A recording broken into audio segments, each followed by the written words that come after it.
가운데 내주하시고 조명하여 주셔서 말씀의 참뜻을 밝히 깨달아 알게 하시고 이 말씀 따라 살아갈 수 있는 용기와 지혜와 믿음을 더하여 주옵소서.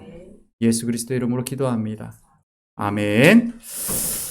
말씀, 우리가 오늘 에스겔 말씀과 요한복음 말씀을 보았는데요. 먼저 에스겔 37장 9절 10절 말씀 같이 한번 읽어보겠습니다.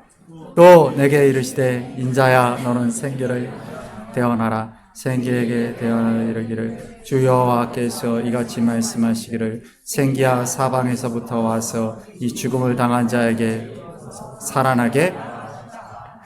이에 내가 그 명령대로 대언하였더니 생기가 그들에게 들어가매 그들이 곧 살아나서 일어나 서는데 극히. 아멘.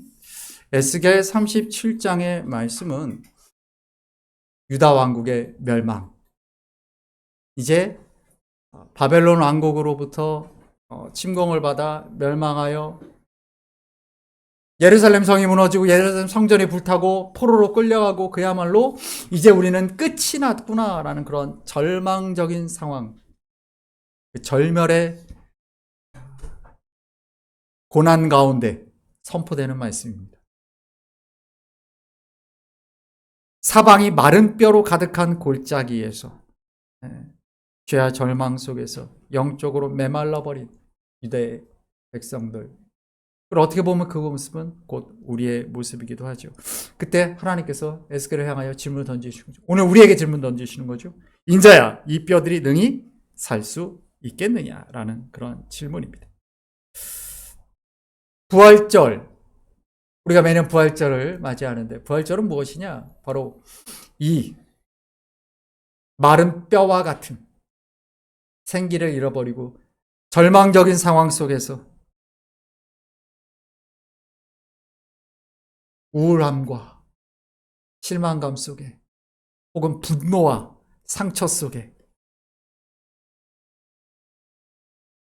아파하고 있는 우리를 향한 주님의 질문이죠. 이 뼈들이 능히 살 수 있겠느냐?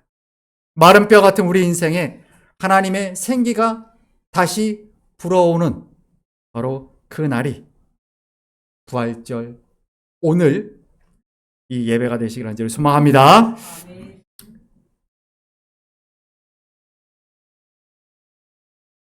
여기서 그 뼈들이 살아났는데 무엇이 됐다라고 말합니까? 곧 살아나서 일어나 서는데 극히 큰 군대다. 왜 군대일까? 그것은 골짜기와 관련이 있습니다. 그림을 한 장 보여주시면요. 네.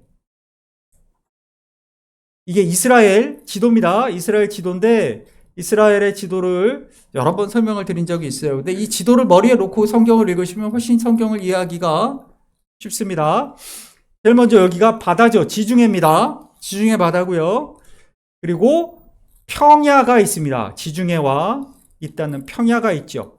우리가 잘 알다시피 이 평야는 블레셋이 차지하고 있었기 때문에 블레셋 평야라고 불리는 곳입니다. 그리고 이 위는 이제 샤론 평야죠. 이스라엘 백성들이 살았던 이스라엘의 그 성읍들은 어디 있냐면 바로 이 산지에 있습니다. 산지. 그러니까 바다로부터 해발 800m 위가 예루살렘이에요. 그러니까 굉장히 높은 산지에 이스라엘이 살고 있었던 것이죠. 왜? 평야를 다 뺏겼기 때문에. 살기 좋은 평야는 블레셋이 차지했어요. 이스라엘은 산지에 있었습니다. 그런데 이 블레셋이 이스라엘을 쳐들어가는, 혹은 저 위에, 저 너머의 메소포타미아, 우리가 아는 바벨론이나 아수르나 이런 이민족들이, 혹은 미디안, 아말렉, 가나안 족속들이 이스라엘을 공격하기 위해서, 이 산지를 공격하기 위해서 군대를 몰고 들어가는 통로들이 있어요. 그것을 골짜기라고 부릅니다.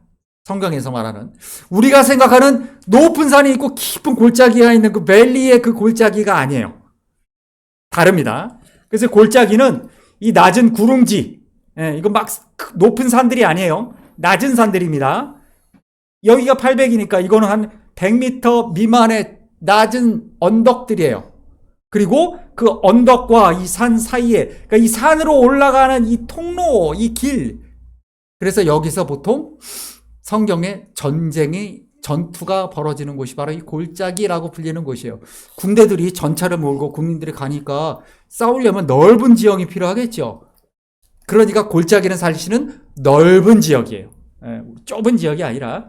그 중에서도 이 통로가 다 있진 않아요. 그래서 중요한 통로들이 있죠. 성경에 나오는 중요한 통로, 뭐 아얄람 골짜기, 소렉 골짜기, 엘라 골짜기, 가장 많은 전쟁들이 있어. 아얄람 골짜기에서 우리가 아는 여호수아, 태양을 멈춘 그 전쟁이 바로 아얄론 골짜기에서 있었던 거고요. 소렉 골짜기를 뚫고 올라가면 예루살렘이 나옵니다. 가장 중요한 통로예요. 그래서 이 통로를 지키고 있던 사람이 누굽니까? 삼손입니다. 여러분, 삼손 얘기는 힘세고 무식하고 머리 긴 사람 얘기가 아니에요. 블레셋이 이스라엘을 침략하지 못하도록 이 통로, 이 소렉 골짜기를 하나님이 사사를 통해 지키게 하신 이야기가 삼손 이야기입니다. 그리고 우리가 아는 엘라 골짜기, 이 엘라 골짜기로 올라가면 뭐가 나옵니까? 헤브론이 나옵니다. 헤브론은 유대 민족에 있어서 가장 중요한 곳이에요. 예루살렘보다 더 중요한 곳이죠. 왜 그렇습니까? 아브라함이 하나님의 친구 하베르라고 불렸던 바로 그곳이죠. 그래서 나중에 다윗이 여기에서 유대의 왕으로 여기 왕으로 세워지는 곳이 바로 이 헤브론입니다. 갈렙이 처음으로 유다 지파가 받은 땅이기도 하고 너무 중요한 땅이죠. 그러니까 이곳을 지키는 곳이 엘라 골짜기예요. 그래서 여기서 싸운 게 누굽니까? 다윗과 골리앗의 싸움이 여기서 있었던 거예요. 블레셋을 어떻게든 이 골짜기들을 뚫어야 돼요. 뚫어야 산으로 올라가서 이스라엘을 점령할 수 있거든요. 그러니까 이 골짜기를 지키는 싸움. 그게 성경의 구약의 전쟁들은 다 그래서 골짜기에서 일어나는. 그러니까 얼마나 많은 시체들이 골짜기에 널려 있겠어요. 그 시체들이 묻히고 마른 뼈가 되었다. 오랜 시간이 지나서 풍화되어 마른 뼈가 되었다. 그 얘기를 보여주고 있는 것이죠. 그 앞에 말씀을 한번 보여주십시오. 네. 하나님이 이스라엘을 부르는 그 이름이 무엇인가? 읽어볼까요? 출애굽기 12장 40절, 41절입니다. 시작. 이스라엘 자손이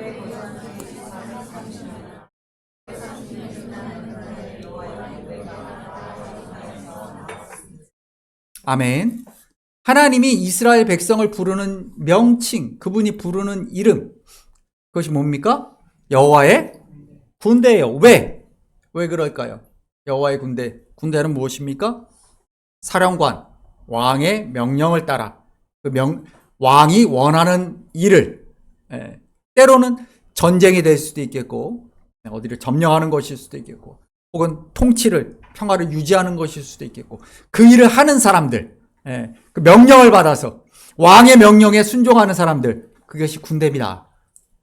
하나님의 백성은 그래서 군대예요. 자, 그 다음 사진 한번 보여주십시오. 네, 여기 어디냐면요, 텔 아세가라는 곳입니다. 이 텔 아세가에 올라가면 엘라 골짜기가 보여요. 그 말은 뭡니까? 그 말은 무슨 말이냐면 여기에 군대가 주둔하고 높은 지형이 있어야 되잖아요. 우리가 고지전 이야기를 많이 들었죠. 전쟁할 때 고지를 점령해야 되는 거예요.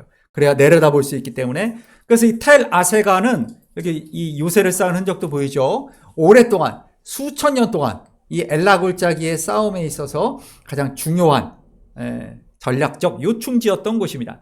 이게 제가 올라가면서 찍은 사진인데 올라가는 길이 있어요. 아까도 말씀드렸다시피 높지 않습니다. 그렇게 높진 않아요.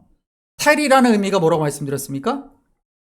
텔은 언덕인데 오랜 시간 동안 사람이 살다가 그 흔적을 무너뜨리고 그 위에 또 마을이 들어서고 다시 그 마을이 무너지고 다시 그 위에 들어서고 이것을 반복하면서 언덕이 만들어진 걸 텔이라고 합니다. 그 중에 텔 아세가. 이쪽으로 쭉 올라가게 되면 그 다음 사진 보여주십시오. 네, 이게 이제 골짜기가 보이는 겁니다. 아까 제가 말씀드렸던 엘라 골짜기인데 올라갔더니 마침 유대인 한 명이 그곳에서 이 다윗과 골리앗의 이 싸움 이야기를 묵상하기 위해 올라와 있더라고요. 예.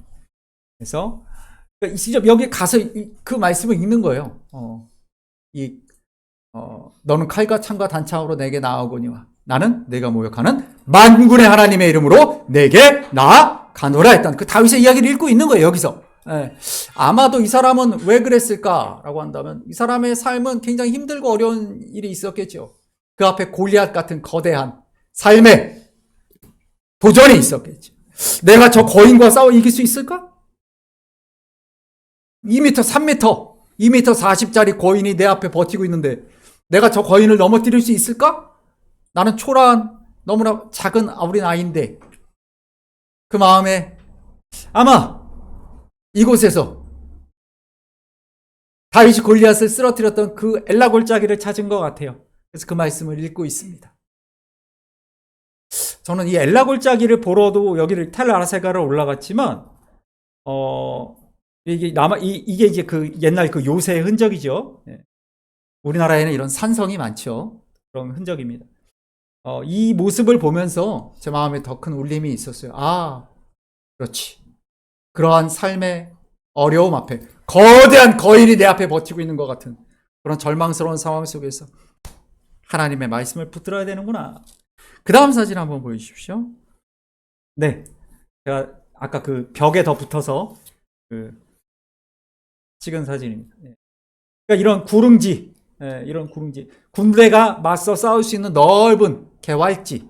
이게 골짜기라는 곳이죠. 바로 이런 골짜기에 있는 수많은 그 뼈들. 에스겔 37장 9절을 읽습니다. 또 내게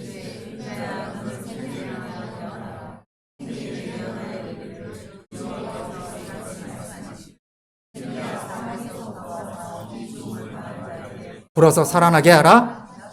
아멘. 히브리어로 보시면요. 생기라고 부른 이 단어는 바로 우리가 아는 루아흐, 성령.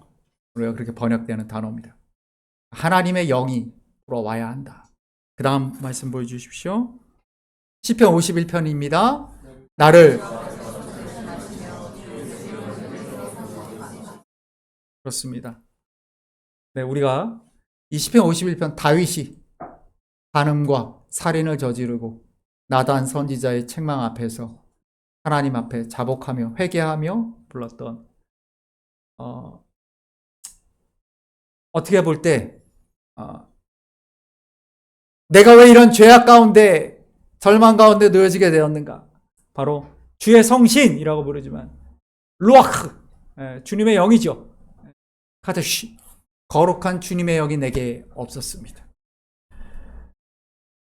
에스겔 37장 11절 말씀 읽어볼까요?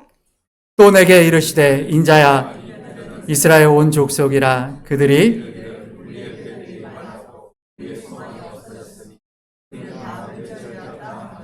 아멘.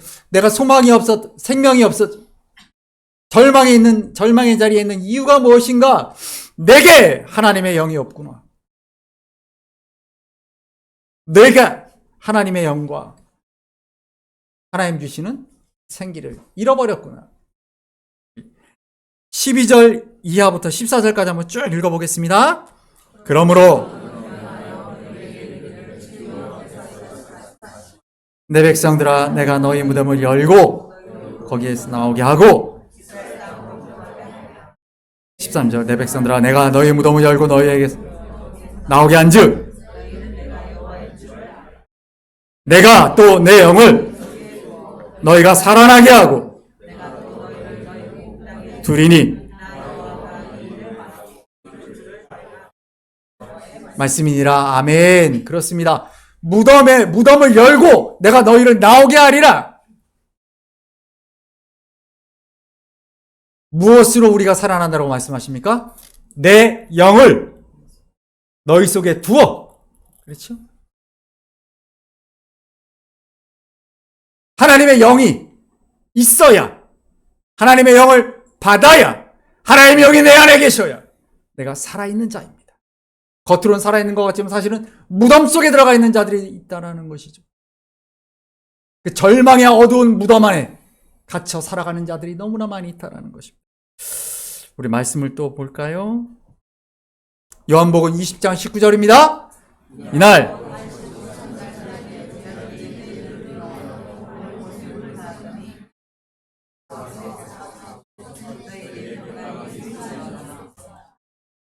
(21절) 읽습니다.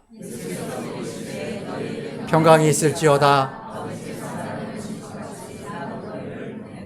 22절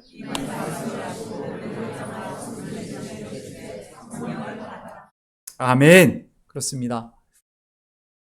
무덤을 열고 나오신 건 주님이시지만 사실은 주님의 부활을 통하여 우리에게 보여주고자 하시는 것은 무덤 속에 들어가 있는 건 너희다라고 말씀하십니다. 성령의 충만함을 잃어버리고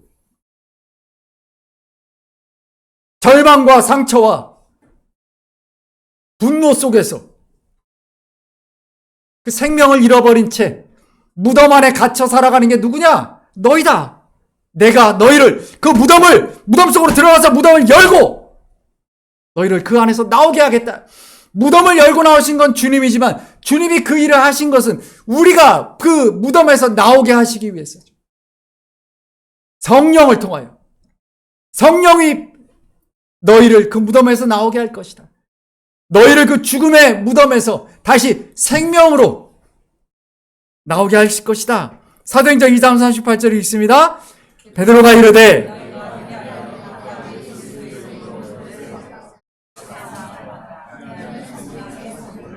아멘. 요한복음 3장 5절 읽습니다. 예수께서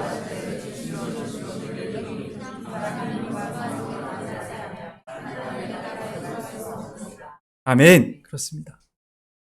오늘 우리는 물 세례를 함께 합니다. 하지만 물 세례만으로 끝나는 것이 아니라 성령이 우리 승효, 유나, 애논, 은혁, 지호에게 성령께서 그 안에 생명을 창조하셔야 진짜 살아나는 거예요.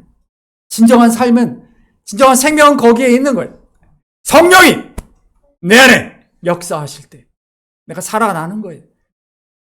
그렇지 않고 살아가는 자들은 산 것 같지만 무덤 속에 살아가서 무덤 속에서 썩어가는 시체와 같은 거예요. 우리 말씀을 읽을까요? 갈라디아서 3장 26절입니다. 그리스도 예수 안에서 하나님의 아들이 되었으니 누구든지 아멘. 로마서 8장 9절도 있습니다.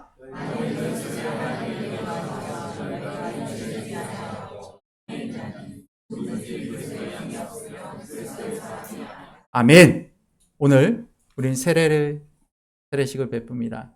이 세례식을 통해서 우리 하나님 사랑하신 우리 5명의 하나님의 아들과 딸들은 예수 그리스도와 합하여 예수 그리스도의 사람이 되는 것입니다. 우리 마지막으로 갈라디아서 2장 20절 말씀이 있습니다. 우리 세례자들이 한번 외워볼까요? 우리 세례자들이 갈라디아서 2장 20절 말씀을 이거 보여주지 마십시오. 앞에 말씀으로 외우기로 했거든요. 귀 기울여 봅시다. 읽어봅니다. 우리 외워봅니다. 시작.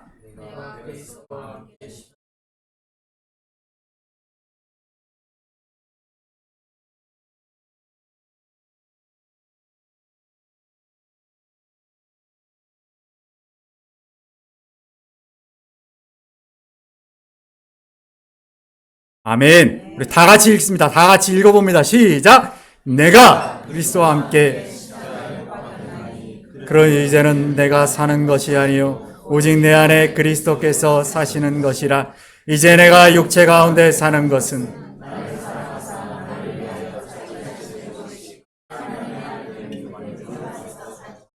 아멘. 아멘. 성령께서 오늘 우리와 함께 하십니다. 그리고 이제 성령으로 인하여 새 생명을 얻은 우리는 하나님의 군대로서 영광스러운 그리스도의 군사로서 부름받은 대로 그 소명을 향하여 주님의 영광을 위하여 살아가야 될 줄 믿습니다. 구원받은 자는 바로 그 하나님의 영광을 세상을 향하여 나타내기 위하여 군대로 부르셨사오니 주님 가라 하시는 그 영적인 전쟁터로 나아가 나에게 맡기신 그 소명, 영적인 싸움에서 승리하는 저와 여러분 되시기를 간절히 소망합니다. 이제 우리는 무덤 속에 머물던 자들이 아닙니다. 어둠의 권세를 깨뜨리신 부활의 주님을 따라 세상의 골리앗을 향해 복음의 돌을 던지며 나아가는 여호와의 군대가 된 줄 믿습니다. 그리스도께서 부활하셨습니다. 부활의 증인으로 하나님의 군대로 살아가시는 저와 여러분 되시기를 간절히 소망합니다. 이 시간에 하나님의 영광을 위하여 살겠습니다. 다짐하며 찬양하겠습니다. 여러분 가지고 계신 주보 뒤에 찬양이 있습니다.